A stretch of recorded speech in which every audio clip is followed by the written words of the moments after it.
We as musicians, we can't have a sterile experience of what we're doing. Otherwise, it'll be immediately apparent to anybody who's witnessing it. And what I'm seeing is that these students are starting to understand the power of music, the power of sacred texts being sung, and they're reacting to it by pursuing the highest ideal because they want to touch those who hear the music.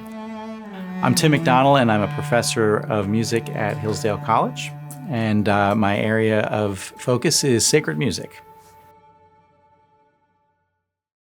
For a professor of music who is doing ensemble work, there's actually a lot of pressure because, some of these students will spend, at the end of their career in college, more time with you as their conductor than anyone else on campus.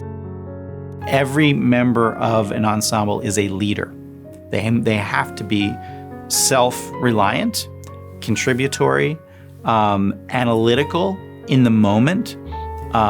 They have to continually be understanding their place in the world of this ensemble. And that's a lesson that really is, it's impossible to overestimate the value of something like that.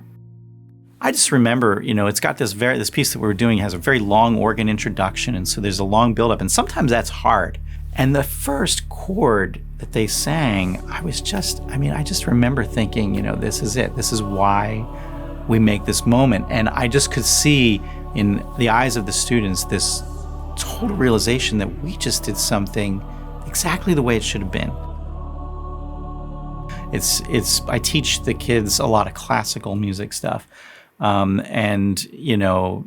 Sometimes sitting down at the piano and playing some popular songs and things like that, it's sort of like, oh, and then, those things are really, really important for the students to see that music, it has to remain fun if you're going to do it.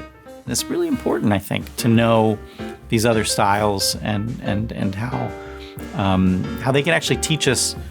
The styles can teach each other. And so that's sort of my thing. I like to sit down and play a little bit of jazz every now and then at the end of the day when the lights are low. So I've been given really incredible latitude to develop the sacred music program.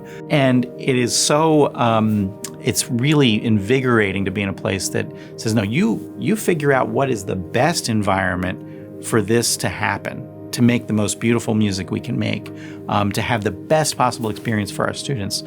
That, is really, I think, a Hillsdale feature that you just don't find anywhere else.